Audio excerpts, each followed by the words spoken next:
场次了哈。好，谢谢黄博士。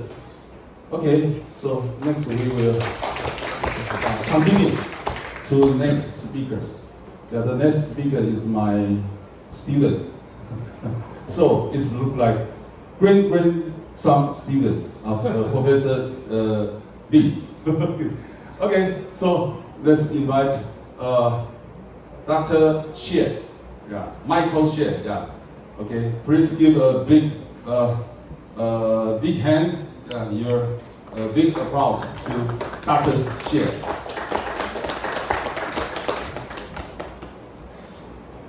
Hello.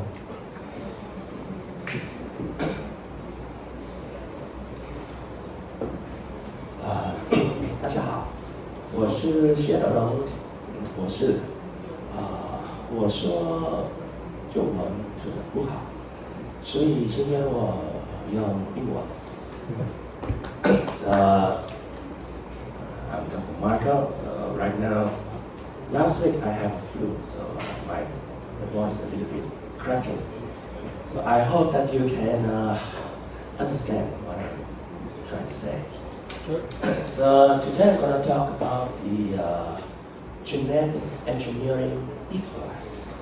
So what is the connection between the small little bacteria and the green solutions for sustainable biochemistry?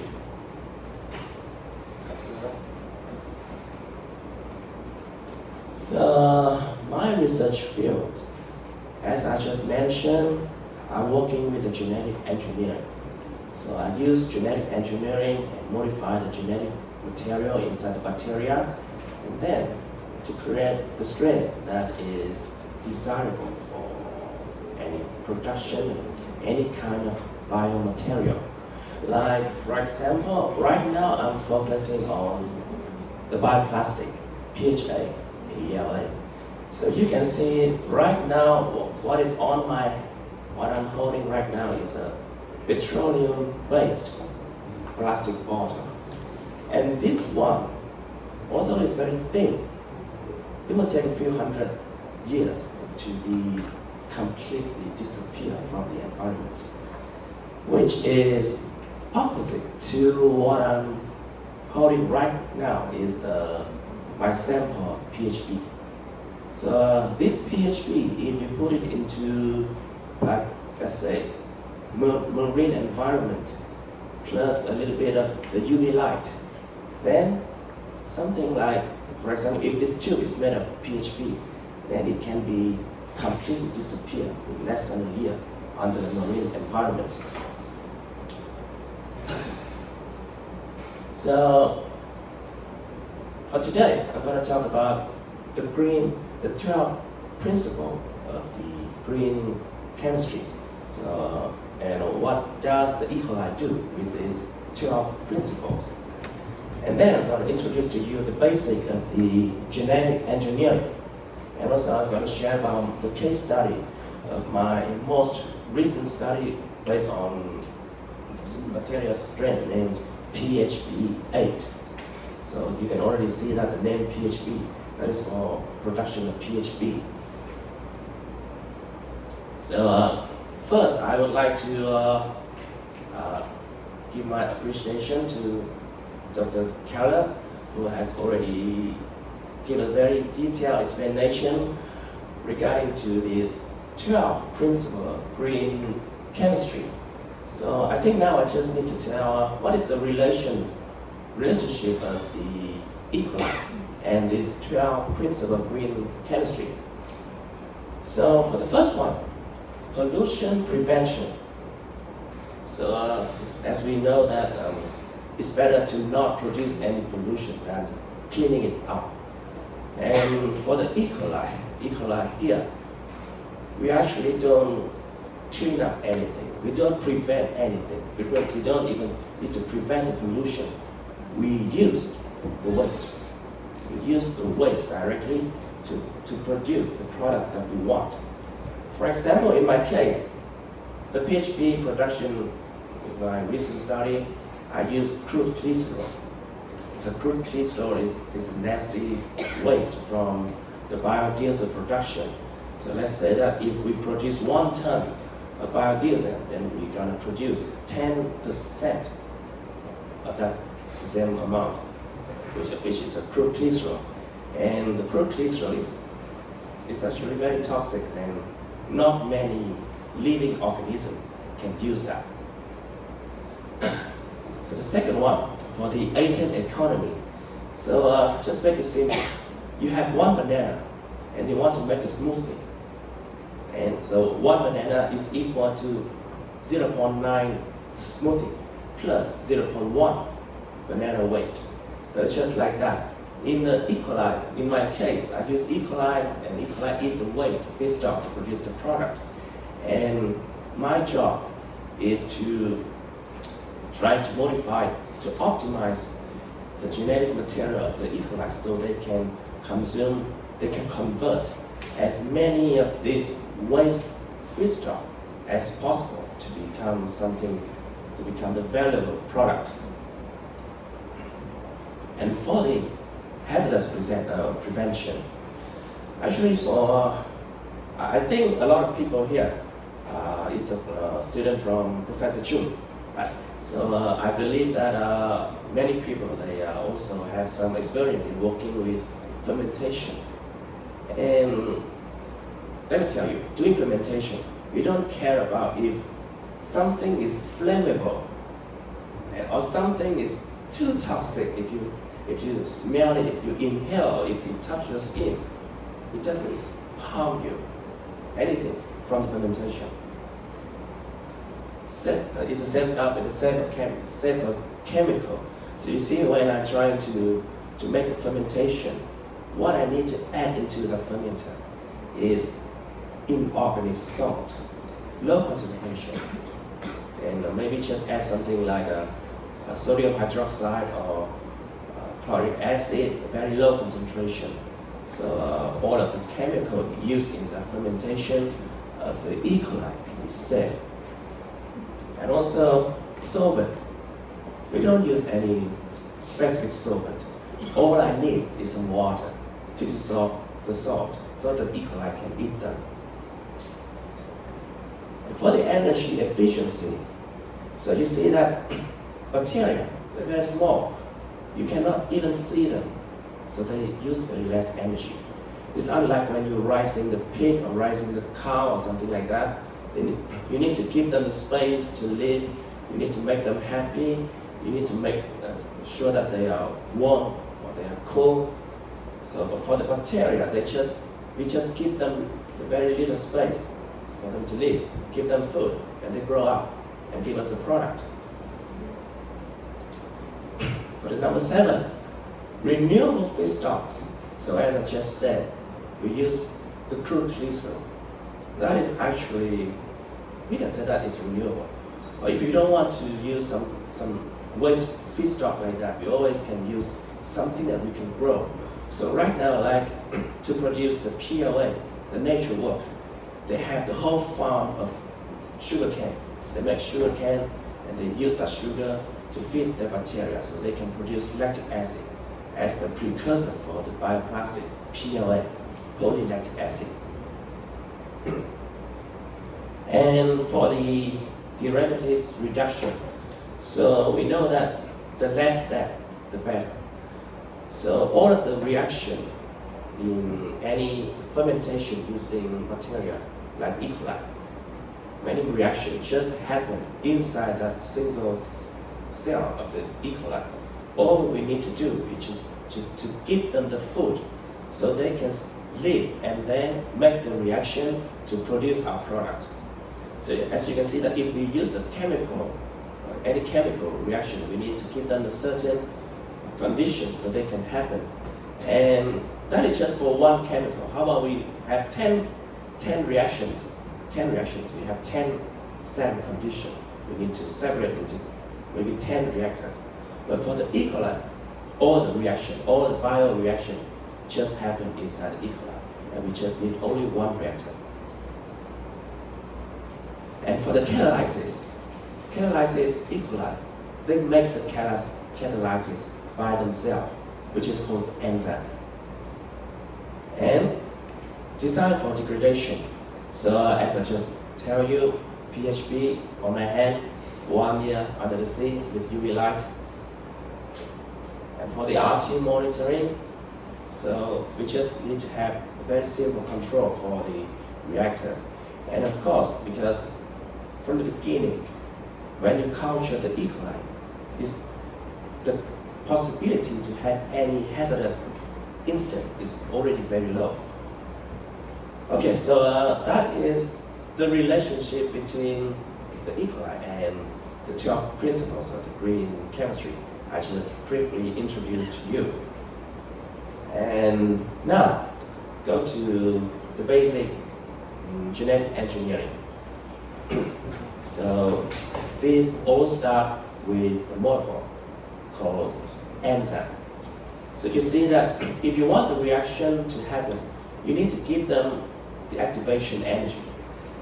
And for the case of E. coli, we use enzyme. The enzyme is made of protein. And if you can control the protein synthetic, then you can control the biochemical reaction to produce any bio-based product. But where does the enzyme come from? So I think I would like to have some water. Excuse me.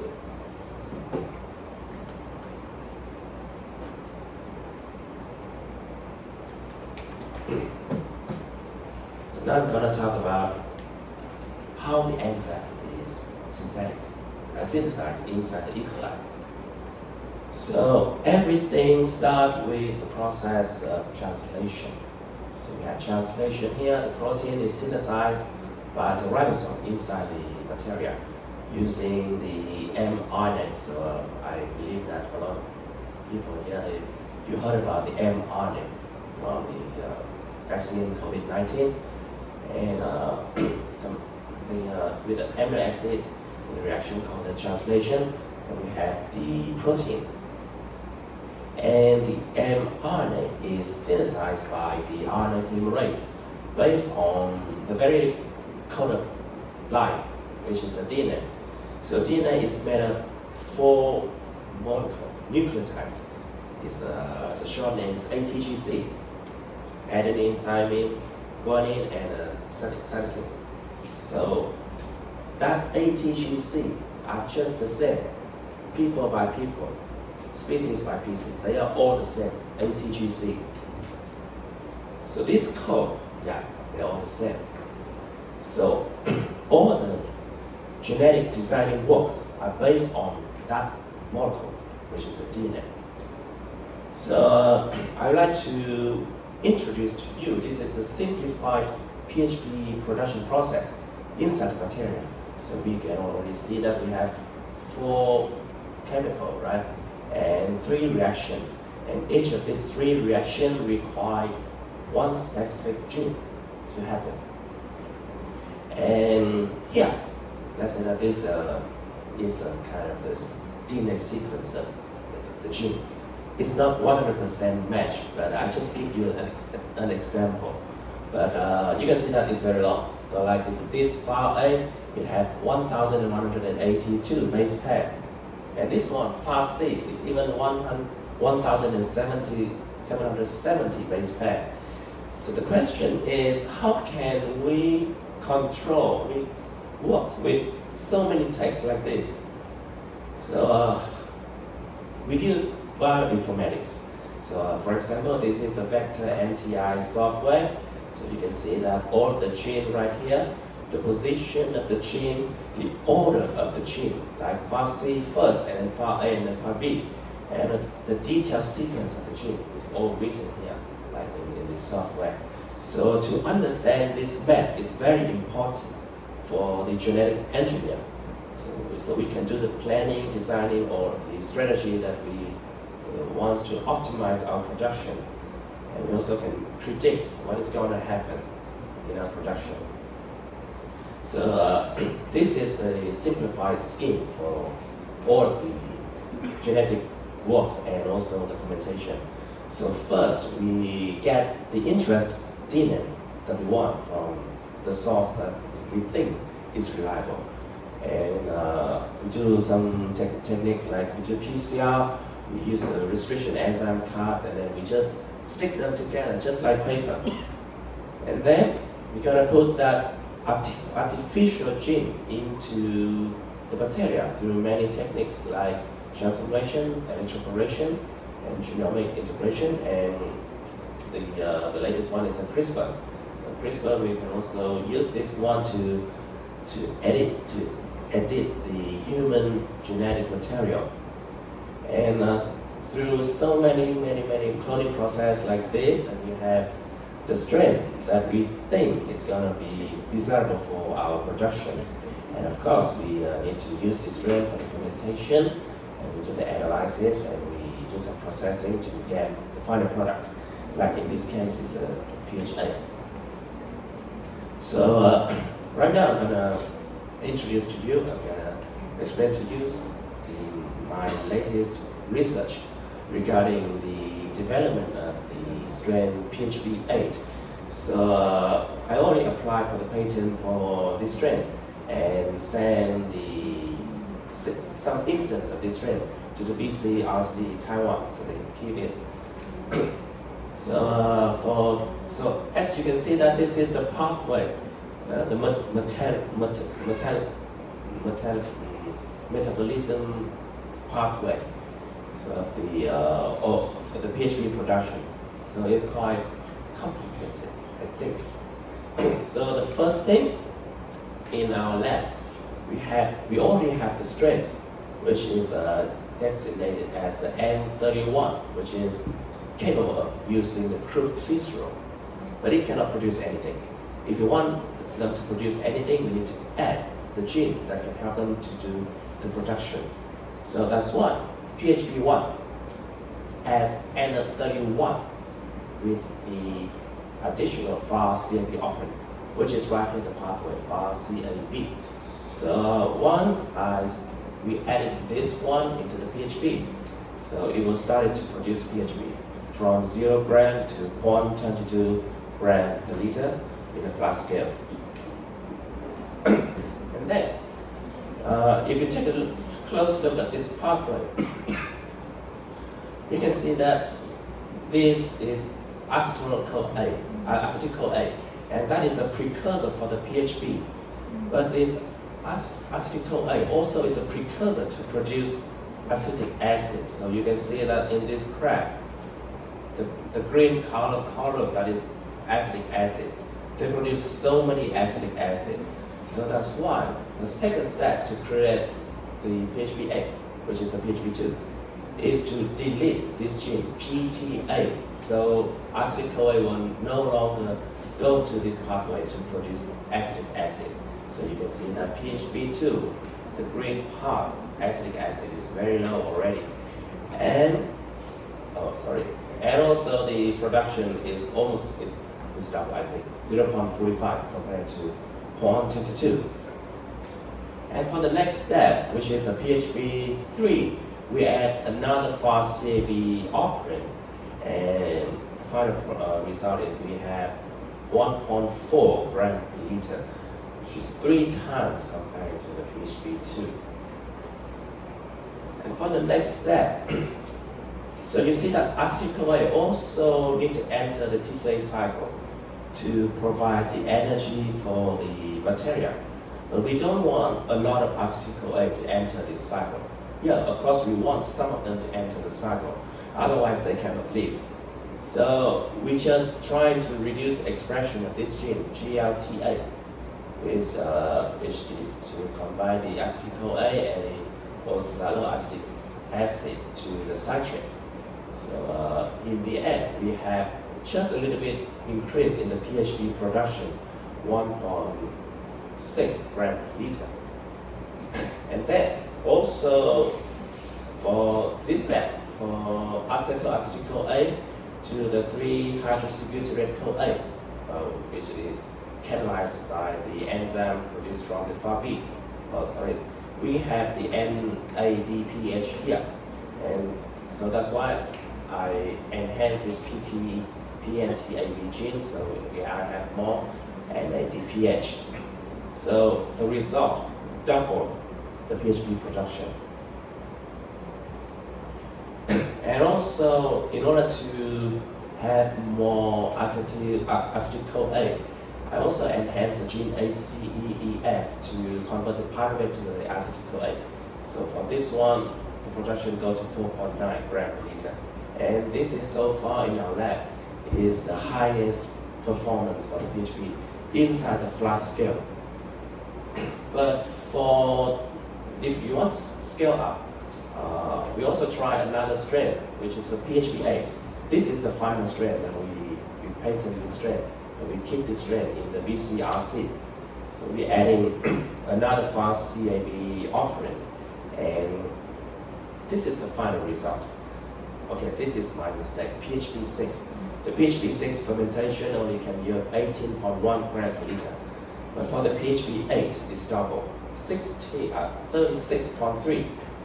And this is just the number when, at the time I write this paper. Right now, my assistant claimed that we can produce almost 50, 45 or something. It's very high. He fixed something in my feeding regime, and now he can produce so many PHP in 30 hours. So the productivity 1.1 gram per liter per hour. This is actually very high for the production of PHP if we use the crude glycerol. Of course, if we use something like the sugar, it will be even higher than this number. But so as I just mentioned, our topic is about green chemistry. So I use crude glycerol, and through this process, I can reduce 97% of the glycerol out of the system, just doing fermentation, and also get some PHP in the process. So that is my recent work. Of course, right now I'm also doing another work because I haven't published those yet. So my professor said that I shouldn't, expose it. Right? So that is reasonable, right? But my future work, this one. The first thing is the PHP. Sorry. So the PHP is kind of very rigid. It is not flexible, and in order to apply it into many applications, we need the material that with a big range of characteristics. So that's why my next plan is to continue to develop the strain that can produce another kind of PHA, not just the PHP. So right now, what I'm doing right now is the PHP copolymer with the lactic acid. And another thing is to diversify the renewable feedstock sources. So our topic is about green chemistry, right? So we are supposed to have as many solutions as possible to utilize those waste to produce something valuable to our economy, right? So right now we already developed the one that can consume crude glycerol effectively, and we already also have the strain that can consume something like the cellulose hydrolyzed. So that is our next target. We use those waste feedstock to produce added value products. And of course, not just bioplastic, we also want to expand our products type. So see the waste on our collection of E. coli, they can consume anything. They can consume so many kind of waste. And therefore, all we need to do is to study the pathway so they can produce something maybe even more valuable than bioplastic. Maybe some biomedical products. I think that will be the very good future for this study. So that is everything for my presentation. Thank you for your attention. Okay. Thank you for Dr. Xue, Michael. And then, any question to Michael? Okay. Please. Yes. Can you put your pathway on the screen again? Yeah, I will show you the full. Yeah. You this just one. say that your yield for glycerol to PHP is like 97% or something. Yeah. But on this pathway, that above the acetyl-CoA, that's pyruvate. Yes. From pyruvate to acetyl-CoA, you have to lose the CO2.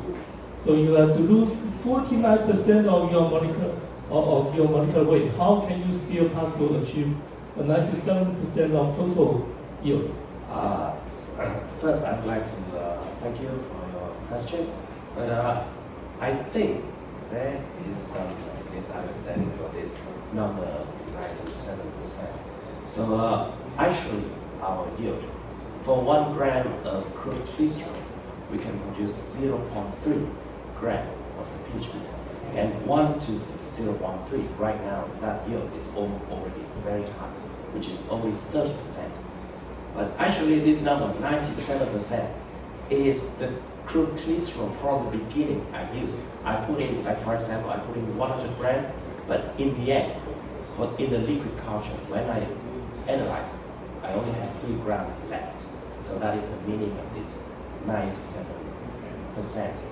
But for, as you said, for the yield, yeah, the yield is only for 1 to 0.3, which is 30%. So the yield is 30%. You Yes. cannot say 97%. That's a misprintation. Yes. But here you say the waste reduction, not the yield reduction.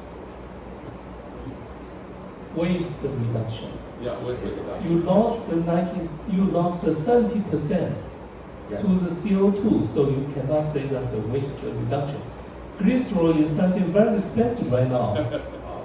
It's not a waste, it's a very expensive raw material, even more expensive than glucose right now.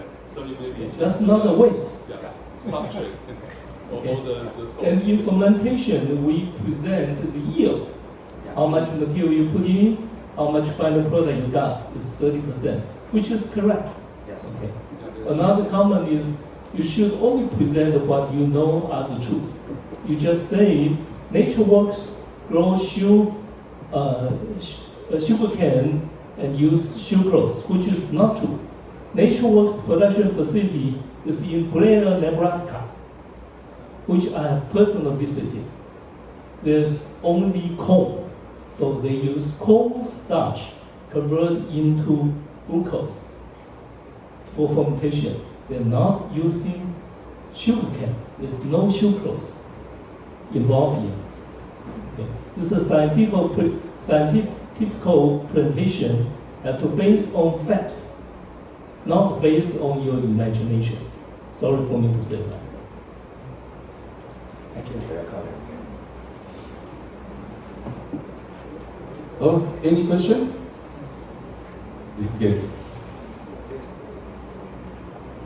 So, what are some of the key challenges in implementing genetic engineering E. coli? What are some of the key challenges in implementing genetic engineered E. coli solution on a larger scale? On a larger scale. Yeah. So, as Professor, sorry, I don't know your name, but you just give me the comment. So, as he said that, like for example, from crude glycerol. So, actually previously, when I checked the price from the time I doing this research, the crude glycerol is still the waste. But then from 2023, I see that the price for the crude glycerol start to rise up. I'm not sure for what reason. But 2021, when it's the first time I started this study, the price I checked on the Alibaba is just 150 less something per ton. But from 2023, I checked, some people they sell maybe 500, 600, even 800 US dollar per ton. So I think that could be the challenge.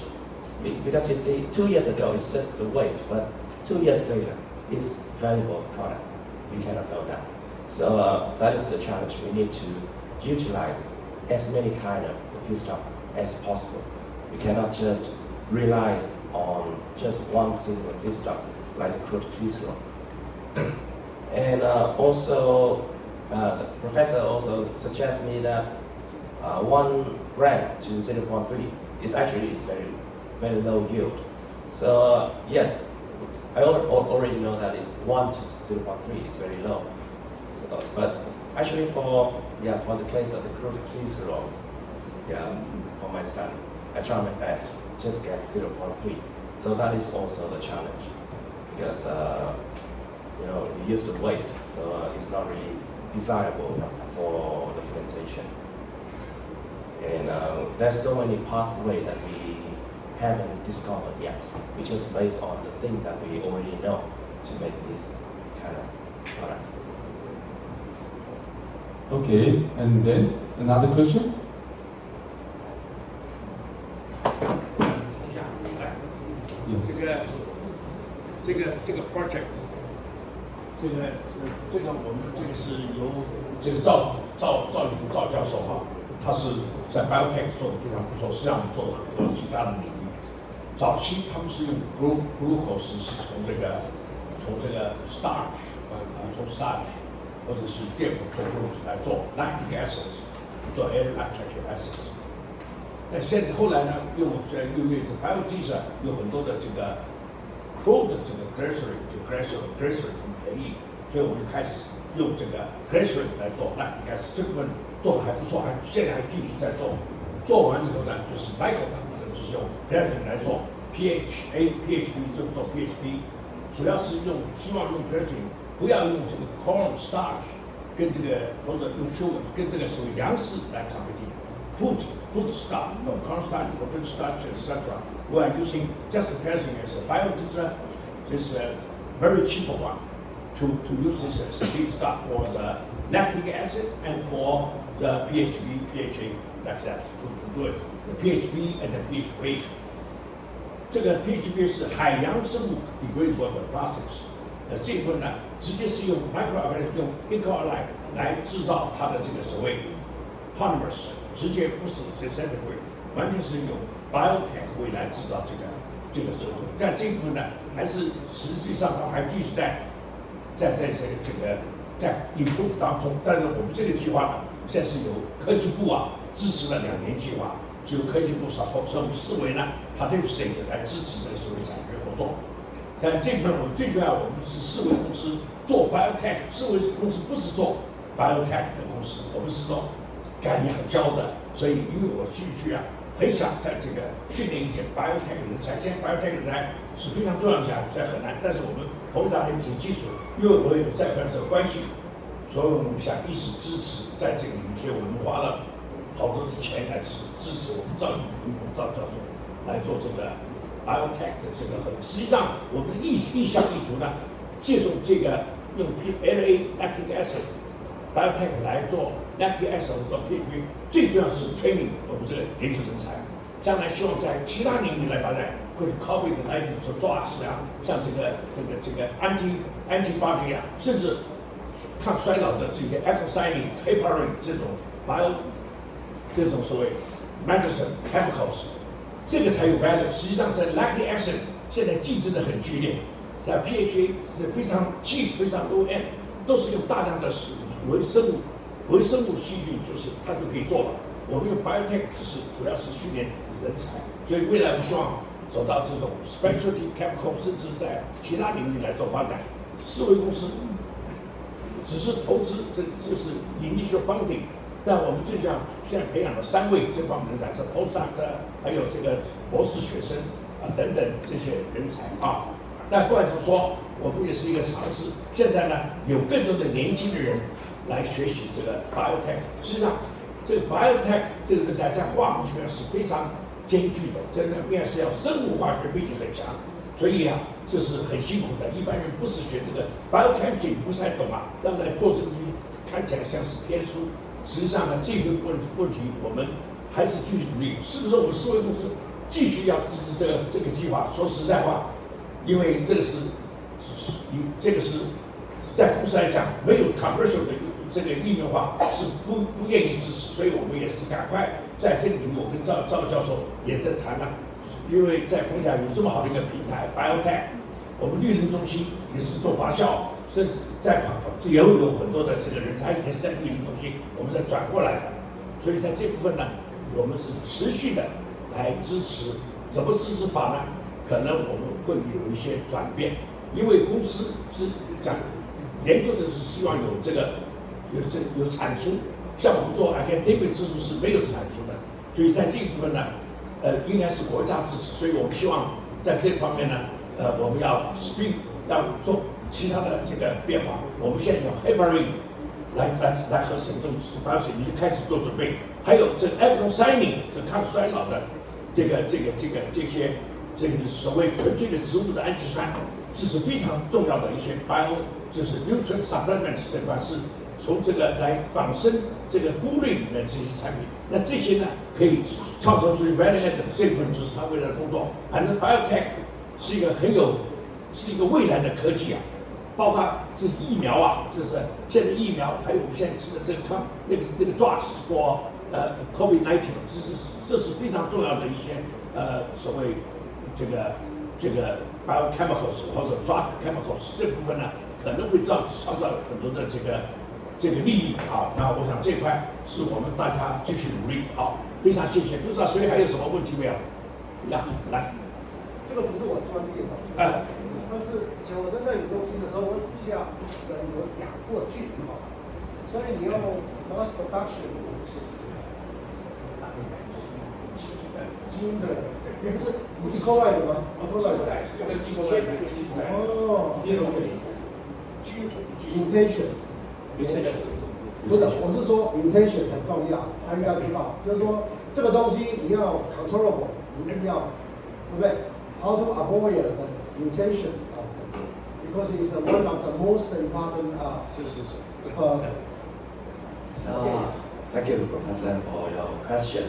So, yes, you see that the mutation is actually occur from the DNA replication. So DNA replication, we have leading strand, have lagging strand. The leading strand is almost no mistake, but the lagging strand have so many chance that you're gonna have the mistake to put that in there. So that is the reason that we can do the genetic modification because of that lagging strand. But also in nature, that lagging strand from the DNA replication also causes the mutation, just like Professor mentioned. So I think actually based on my understanding, I think there's no way to stop the mutation. But I just suggest that we can have a solution to prevent the effect of the mutation to our production. So that's why from the beginning, if we construct the strain, we need to keep what we call that the master stock. So from that strain, because based on my experience, if you use the E. coli, you streak it on the LB agar plate for many times, so the performance is just the same. So which means you can have one master lysate, which we know that the cell from that is 100% as our expectation. And then from that master stock, we can create many, we call that I'm not sure how to call that, but I would like to call that the Working cell bank. The working cell bank. Yes, thank you. The working cell bank. So we have so many working cell bank like that. We have 100. We may have from the master bank we can make 1,000 like that, and then we use that for production. So all of our production is the same as the performance of the working cell bank, and very close to the master cell bank. So that is. Okay. We still have time, okay? Yeah, it's Just not 5 minutes. question, it's not question, just discussion. Okay. This is just $10 today. Oh, After 1 year, it might be $100, right? yeah. So, will you consider this one as a valuable product or the waste? Because you just mentioned that waste reduction was 97, right? Yeah, it was right. Technically, scientifically, it was right. you cannot say if it is $100, it's a useful currency. My point is why it was not correct if the waste reduction was 97%. What was wrong in it? So actually for the Because you said waste reduction was 97% was wrong. Why it was? so If it is $100, it doesn't mean still it is a waste, right? actually I think that 97 number is so misunderstanding for that 97. So yeah, I would like to just explain it at 97. Yeah, so 97 is not all of the waste. I think the correct term should be 97% of the feedstock. I think it will be more accurate. 97% of the feedstock. It's not about the waste, because actually in this stage of my study, I haven't had the chance or haven't had the equipment to check the CO2 from this kind of system. I just can check the crude glycerol and other intermediate products. So as long as I have the intermediate product is very close to 0 gram per liter, then it means that the carbon source is can say that is effectively consumed by the E. coli. Because I think to say that yes, in the bigger picture, we need to consider all of the waste into the account, including all of the salt, the crude glycerol, the carbon dioxide, everything need to put into account. But yes, that is my preliminary study. So at this stage, we just focus on to see if the bacteria can consume that crude glycerol or not. Or maybe in the future, if the strain can consume the carbon source from the feedstock that we want to add into the reactor. Okay, another short question and a short answer, okay? Short question, please. Sure. Yeah, we still have 3 minutes. Okay, sure. Okay, thank you so much, Michael, for your presentation. So it's really interesting for me actually because I'm working with this before, but now I'm like jumped to biohydrogen production, but still I'm really interested with this. So my question is like the simple question is like, is it intracellular or extracellular? What do you mean? The production of the pH. Production is interesting. Intracellular. I mean the product will be transferred outside the cell or No, they are inside the cell. maintained inside the cell. So my next question is that possible if you like to use another host or maybe inside the E. coli also possible to produce the PHB itself become extracellular? Is that possible to also merge like the gene for the signal pathway to deliver the PHB itself outside the cell so it can make it easier to be extracted from the cell? Is that possible? So thank you for your question. So Short answer. Only 1 minute. I never tried that before, but I saw somebody, they claim that they can do that. And we also have another technology. I mean, not to let them to go outside, but using genetic engineering to destroy the cell. No need to take it out, just destroy them. So that it's easier to extract from Yes. from the crude. Yes, so we let the cell to be. I'm not sure if I will tell this, but let's say that we have a way Ah, to break them. okay. Okay, thank you for the last question. Yeah, we have 10 minutes break for the next section. Thank you for Michael. Yeah, we have another 2 speakers later. Okay, at the 10 minutes break. Please have your break and coffee. Okay.